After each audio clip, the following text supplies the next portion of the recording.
Good afternoon and welcome to the Daily Ramble here on Claret and Booze. My name's Gary and this is my Daily Ramble. So on the show today, we're going to talk about, Paqueta wants out, will Kudus be next? And we've got a new feature invented by me, Mug of the Week this week. This week's lucky winner will be Chris Sutton. We're going to look ahead to the Nottingham Forest game as well and what Moyes could do there. Before we start, please would you subscribe to our channel, Claret and Booze on YouTube. It costs nothing. Hit like and hit the bell notification icon as well so that you're informed of future shows. So anyway, on with this show. So following the news that Lucas Paqueta has said, well, it's not surprising, is it, that he wants to leave in his position as the match winner and everyone, David Moyes shoving him out on the left and then releasing him with 20 minutes to go. That's not playing to his strengths, is it? So I don't blame him at all. A player of his class deserves to be playing at the top level, and no doubt he will. And he will flourish at the top level as well. He'll turn into a world superstar. You can see it now, right? I think we've given him the platform to do it, but he's going to go on and do some really special things, I suspect, if he finds himself in a Man City side. Now, Mohamed Kudus is the big question. A lot of papers, and this is to me just media bullshit, because they're linking him with a 38.5 million bid to be prepared by Chelsea and Arsenal. Now, this is lazy links. The way the mind of a typical journalist works in football is good player, playing well, plays for West Ham. He's too good for West Ham. Let's link him with the big clubs. So preparing a bid means there's no bid. Interest, of course, there's interest. He's a great player. Kudus himself has said he'll not be leaving, moving in the summer, which is a great thing for him to come out with. I don't know if there's a release clause, which is the only explanation I can come up with for this pathetic 38.5 million apparent bid they're preparing. Well, look, you ain't getting him for 38.5 million. We shouldn't let him go, because you got to consider the right time to sell a player. We don't have a choice with Paqueta, right? He's going for 80 million because there's a release clause. I don't believe there's a release clause with Kudus. I think it would have come out already because his agent is a big mouth, right? So I don't believe there is a release clause. If there was, we'd know exactly what it was, and that is what these teams would be bidding. 38.5 million is $500,000 more than we paid for him as an unknown in the Premier League. Not an unknown for Ajax, but unproven in the Premier League. He's come in, he is proven in the Premier League. With the right service, he's a very special player. To my mind, he's already worth 70 to 80 million. Reminds me of the summer when the papers were trying to get us to sell Declan Rice for 70 million because apparently that's what Arsenal wanted to spend. Well, sorry, Arsenal, you had to pay the price, but you're getting value for it, aren't you? Is what it is. And the same goes for Kudus when he eventually moves, because no doubt he will. And that should be after next season. When God, please God, a good manager comes in and gets the best out of him. Because if he carries on progressing the way he's progressing, that's 120, 150 million pound player right there. He's special, right? And I don't like David Moyes' current idea of turning him into a defender. Okay, so on to a new feature, featuring a sub-feature. So, Newswatch. Been silence from West Ham this week. Silence. Or has there been? I don't know. There's been silence from David Moyes. There's been relative silence from David Sullivan. Or has there? Because we've seen a couple of little stories come out in the media about how West Ham are looking at failed Nottingham Forest manager Steve Cooper and failed Chelsea manager Graham Potter. Now, to me, that is a message from Sullivan using the media to say, careful what you wish for. You could end up with one of them too. Treating us like mugs as usual. However, as you know, we've been constantly frustrated with the coverage that West Ham have received, especially West Ham fans, those who question the wisdom of David Moyes to never go after a game. We've been chastised constantly. And I will come up and I will mention that in a lot of detail soon when we talk about Mug of the Week. But let's first of all pay homage to Adam Bates of Sky, who produced the Moyes debrief, and I'm going to share some of this with you. And he's all you got to do is go and search for Adam Bates at Sky, Moyes debrief, or West Ham, whatever. It will come up, right? So it's this article. It's the best article I've actually seen. I'll move aside a little bit. Best article I've seen that kind of takes apart the myth that is David Moyes, and actually proves using stats. And now we know how stats have been used recently to kind of prove how brilliant David Moyes is, right? But this is just Premier League stats from this season. I won't bother reading through all the narrative, but there's a few graphs in here which just highlight very, very easily what we're actually doing. Because some people are in denial about this, right? They say we press high. They say we don't play the long ball. They say we don't defend a lot. Well, look, let's look at these stats, all right? So Opta defines a pressed sequence as a passage of play starting in the opposition's defensive third, where that team makes 3 or 4 fewer passes and the sequence ends up in their own half. West Ham have the fewest in the Premier League. We are the least most aggressive pressing team in the Premier League, which plays into something we heard about our midfielders being told to stand, not press. Stand, not press. Right. Opposition passes allowed per defensive action. So the PPDA, beautiful acronym, tell a similar story. So these calculate the number of opposition passes allowed per defensive action, essentially measuring how passive a team is when out of possession, as in give the ball to the opposition, sit back. How passive are we? Let's have a look. The only ones that are more passive, and that's become less so lately, is our next opponents, Nottingham Forest. So I don't think under Nuno Espirito Santo, we'll talk about that later, they're quite as passive as they otherwise would have been under Cooper. But look at this. Look who we're down there with. Burnley, Sheffield United, Luton. I mean, we're that's appalling. And people say we're not defensive. High turnovers. That's another one.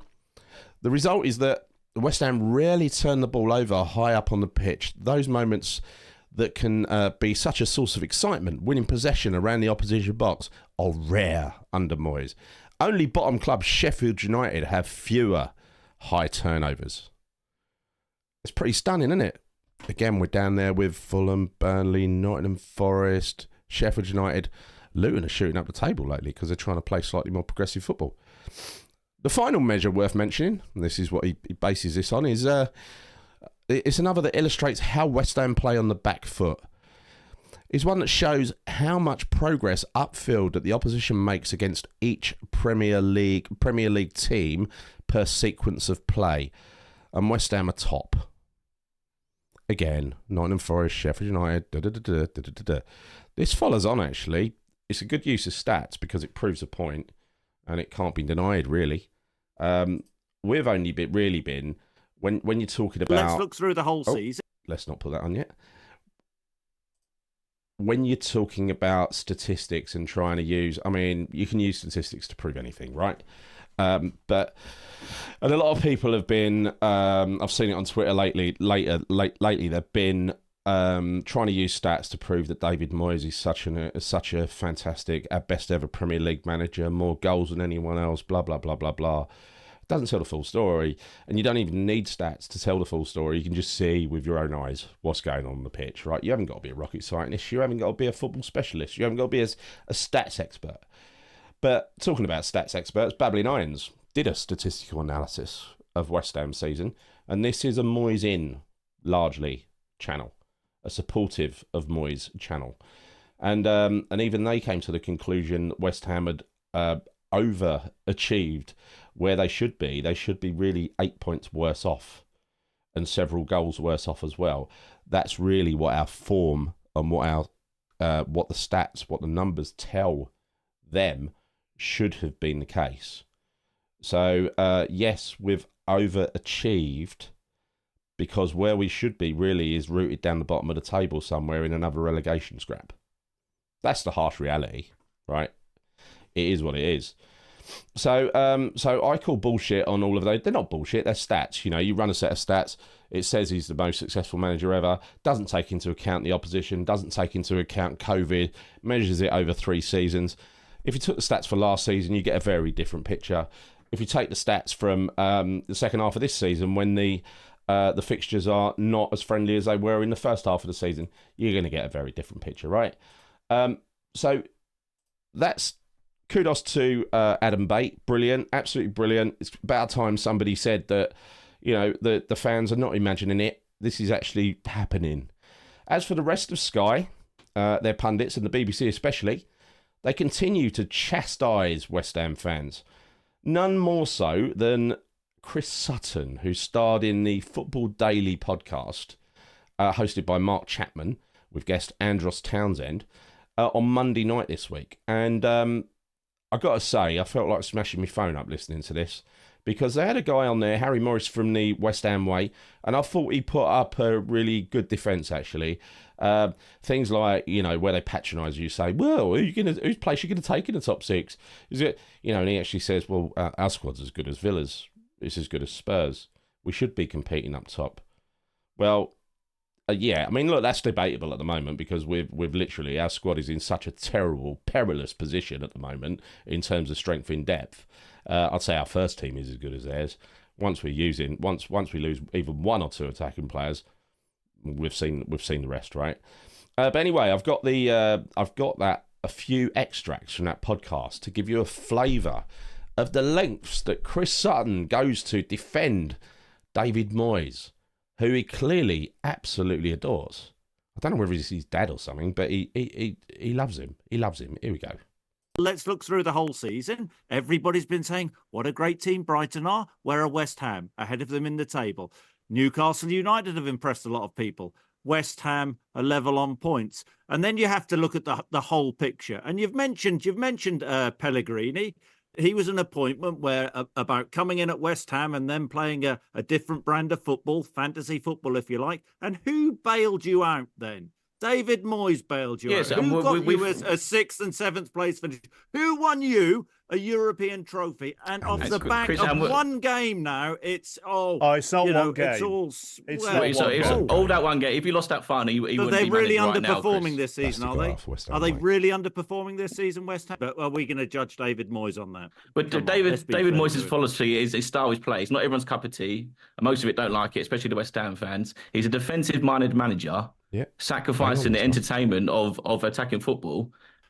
I do think that it's really unfair to judge David Moyes this season, if we just want to judge this season, on this one particular game. So that's Chris Sutton. Chris Sutton is awarded this week's Mug of the Week. He's a complete tosser, that bloke. He really is. Listen to that. If you don't come out angry, well, unless you're a Moyes in supporter and Moyes can do no wrong, you'll love it. Go and listen to it. Another one who's a huge Moyes in supporter is Paul Merson. Paul Merson doesn't stop telling us how lucky we are to have David Moyes. Massive Moyes fan. Tips us to lose 2-1 at Forest this week. Would he accept that for Arsenal, I wonder? Would he accept Arsenal losing 2-1 at Forest? No, he wouldn't. Because the way these people look at it is that's good enough for little old West Ham. But it ain't good enough for my team. So let's look ahead to Forest. So will Moyes drop any of his favourites? Zuma, Aguerd, Emerson, Soufal, Ward-Prowse, Souček, Bowen, Emerson, Kudus? I don't think so. I think the only position up for grabs is Ben Johnson's place. Right? Antonio might be ready for the bench. He's already been tweeting. You know when he tweets, it always backfires. He's been warning the Forest fans of his imminent return.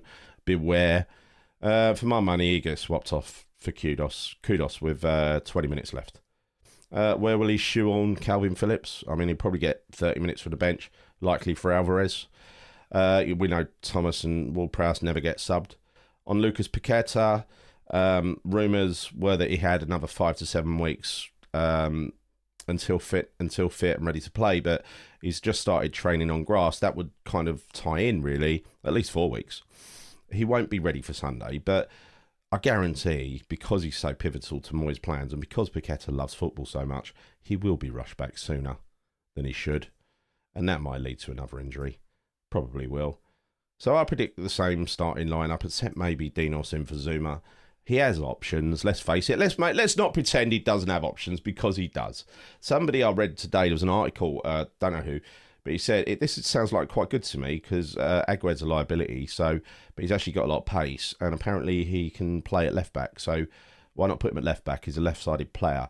Move Emerson further forward. That's one thing to do with the left to make the left-hand side more attacking. Or, God forbid, he might end up looking in Cornet's direction and saying, Cornet, you're going to get a game, son. Doubt it, instead of Johnson. For me, Johnson will play. I think Moyes will stick to his guns. He does. Occasionally, he stops sticking to his guns when he realises his position is so dire that he has to do something about it, like Fulham last year. So I think maybe against Brentford next week or the following game after that, he will really pull out all the stops. Forest, form-wise, are okay since Nuno Espirito Santo, I love that name, by the way, arrived. First game being Bournemouth at home, including Cup. They've won 3, they've drawn 4, they've lost 3. They've only lost to decent teams. The wins were quite good, actually. Newcastle at home, Man U at home, and another one that I can't remember. Bags of pace up front. That worries the life out of me, especially with Zuma. Zuma should not be playing. It should be Aguerd and Dinos. That's another option, by the way. Gibbs-White has got so much craft in midfield. He can open us up. He's a top-quality player I'd like to see at West Ham, to be frank. He's not a Moyes star player, though, is he? Too good. So, yeah, I think Gibbs-White will be looking forward to a nice afternoon, easy work in midfield against Souček and Ward-Prowse. Not so easy against Alvarez, but Alvarez will get taken off for Phillips at some point. My predictions, I could be wrong. But in predicting David Moyes, I very rarely am. Not blowing my own trumpet. Right. So, that is it for the Bramble. But one more thing. Nick put together a cross-channel video last night. Cross-channel sounds like a ferry, doesn't it? I don't know what to say, but Hammers Chat, Gonzo from Hammers Chat, Luke from Three Hammers, Ryan from Fortune's Always Hiding Down Under, plus contributions from Nick and Mickey. There was one from me as well, but Nick murdered it. He murdered it. He put it on the first video, then ripped it out because he spoke all over my section. And you couldn't actually hear what I was saying, which might have been a blessing in disguise. But rather than waste that footage, I've bolted it onto the end of this video. So if you want to watch it, that's what I'm going to play now. Until next time, let's hope for the best on Saturday. Come on, you irons. Moyes has got to go now. One win, they'll be talking contracts again. I think this nonsense about 4 games is exactly that. It's nonsense. They're trying to kick the can down the road. They'll give a different message every game just to extend it a little bit. They want to get to the summer. And God forbid they'll do the right thing in the summer and get a shot of him. I don't expect them to get rid of him now, even though they should. Apparently Karen Brady is a massive ally in the boardroom. What the hell has she got to do with the football side? She should be on the business side. She should have nothing to do with the football side at all. On the weekend, the people spoke with their feet, right? There's more to follow. If 50% of your fan base is unhappy, then that's sort of good enough, isn't it? Ain't that a good enough indicator? Do you need to see more? And that's being generous. It's probably more than 50%. But I'm just being nice to those people who are Moyes supporters who say, oh, it ain't that many people, you know. Steidten needs to be given the chance to go and find a new manager. It should not be David Sullivan. David Sullivan, the guy who employed Avram Grant, who bored us fuckless with Sam Allardyce, you know, after the promotion season, and now continues to threaten us with, and that's what it is. It's threatening. I take it as a threat to extend this miserable fucker even further. You know, I reckon at the beginning of the season, where this story came out that Moyes refused to work for Steidten because it was in his contract, and he started citing the contract. I think that's nonsense. I think if Sullivan had told Moyes, you're working for Steidten, he would have just rolled over, you know, especially if there was he was dangling a contract in front of him, because such is Moyes' arrogance and narcissism, he would have honestly believed that he could break Steidten anyway, right? That's what he would have believed. It's the kind of man he is. But unfortunately, I think he settled for that little arrangement so that he can keep his nasty little paws in the trough and be, you know, part of this tripartite setup where he'd have the two others fighting amongst themselves while he sits and makes all decisions and keeps his greedy little paws in the trough, which is what we saw in January as he just completely overruled Tim, undermined him, as did Moyes, you know, and that gives Sullivan a really easy get out, right? He doesn't say, oh, Moyes, you got to go and listen to Tim, you work for him. He's like, oh, well, then we won't buy anyone, you know. It suits him. Meanwhile, he's got his mate, Will Salthouse, tapping him on the shoulder going, oh, don't buy that player. I've got another one for you. I've got a cheap one for you. won't be a cheap one. I've always wondered, as a guy who don't take a salary, and this is his main hobby, and I know he's very rich, but rich people do like money. I've always wondered why he's been interested in only transacting players through his favourite agents. I wonder. I won't even talk about the amount of money they sold the Upton Park land for. It's ridiculous. There was definitely nothing dodgy going on there. Look, I think Sullivan should take holiday. It's 15, 20 years, I'm saying, just take it off, go with your new girlfriend, float around the Caribbean in some yacht, just stay there. I listened the other day, this is a difference, right? I listened the other day to an Everton fan on TalkSport. He was talking about Sean Dyche. And he said, we love Sean Dyche. He reminds us of David Moyes. It's all about, and he was basically taking the piss out of West Ham fans, saying it's all about result for us. Well, it ain't all about result for us. Get it, boys. It ain't about that. I listened to Chris Sutton saying, what do you want, Champions League? Taking the piss. Well, it ain't about that. It ain't even about progression. It's about entertainment. It's about quality, football quality. As, not one to cite him, but as Craig Bellamy once said, West Ham are the most knowledgeable football supporters in the country. Most knowledgeable supporters he's ever played for. That means Newcastle, that means Liverpool, and whoever else he played for, right? That's a big compliment from Craig. But I genuinely think a lot of us are more, we think about things a little bit more deeply than that Everton supporter who phoned in. And that's not a slur on other Everton supporters, by the way. I know a few of them. But look, there's no excitement, is there? There's no excitement. I was raised on a diet of John Lyall. John Lyall, in Tony Gall's own words, was... he was asked the question, what did John Lyall do before the game? What did he say about the opposition? He basically said, didn't really talk about the opposition, just spoke about how we can hurt them. Well, David Moyes spends the whole week before a game training our players, zonal markings, fucking lines on the pitch, no ball, on worrying about the opposition, how they can hurt us. It's the opposite. It's the antithesis of what we've been brought up on. At least people of my age and younger. Harry Redknapp, he was very attack-minded as well, played some amazing stuff. Look at that, I was just looking the other day at the Mets final. Have a look at that. I know it's in the Toto Cup, but that's how you attack a game in Europe. My God, it was ruthless, with a lot of young players sprinkled in as well. So look, I don't like it. It doesn't sit well with me. It doesn't sit well with a lot of people. Moyes himself, he's a bully. He's a horrible, self-centered man. I think Moyes started this season knowing that Stein was there, and he didn't want a director of football, a sporting director. He said that on that podcast.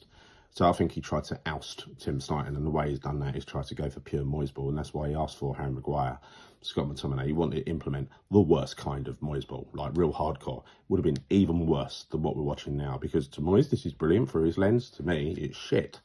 We are where we are. We set our watches at 70 minutes because he's going to make substitutions. He considers attacking players a hindrance. We started this season with 4 attacking players like we played all last year.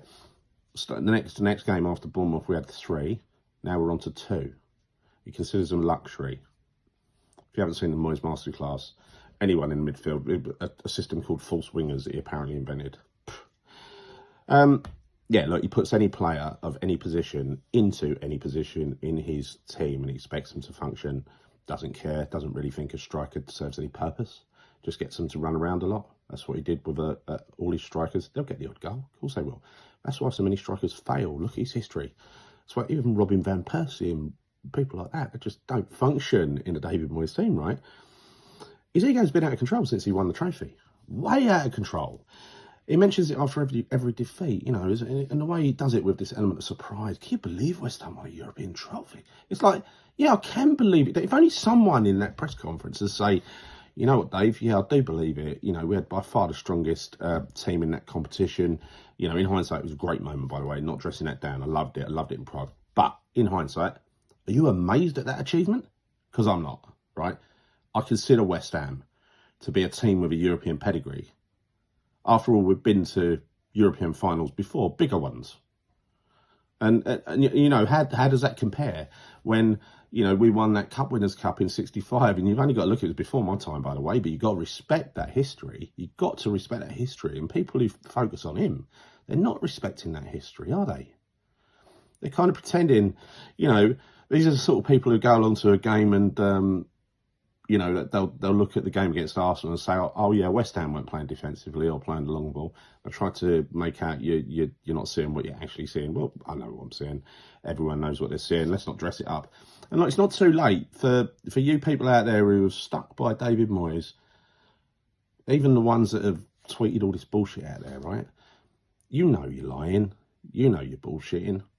So why not give it up? Why not just get yourself over here onto the lovely... There's plenty of free seats over here on the Moyes Out bandwagon, right? Jump aboard. You'll always be welcome. We'll forgive you for your sins, as David Moyes might say. One final thing. David Moyes says this is probably the best 3 years West Ham fans have ever had. You arrogant prick. That's almost funny. That's almost funny. To suggest that's just insulting. Insulting to the history and everything that's gone past, right? Not only did we have before my time the 64 to 66 era, which is probably bigger than, that probably compares with most other clubs when you look at, even the big ones, when you look at that degree of success. But you only got to look back, you know, at recent years. You know, it hasn't been 3 years of constant success, has it, Dave? Don't take the piss. We had 1 year in lockdown, which was pretty fucking miserable anyway, but the football was a highlight, right? Would you have done it with crowds in the stadium? Who knows? The following season, halfway through, it turned to shit, right? We didn't sign anybody in January. It turned to shit. You wimped out on that, on that, because we didn't buy any players in January. In my mind, that's why we lost the European semi-final. And then last season was utter dross. So to say that's the best 3 years, it was the best night for a long time in my life. I mean, since 1980, winning that FA Cup, right? That's a long time, 43 years. And a lot of that was about the time, wasn't it? Anyway, look. David, you're a pathetic egomaniac of a man. You need to go. I know you only understand one thing, so I'm going to put it very plain, right? Very clear, so even you understand. As Man United once said, fuck off, David Moyes.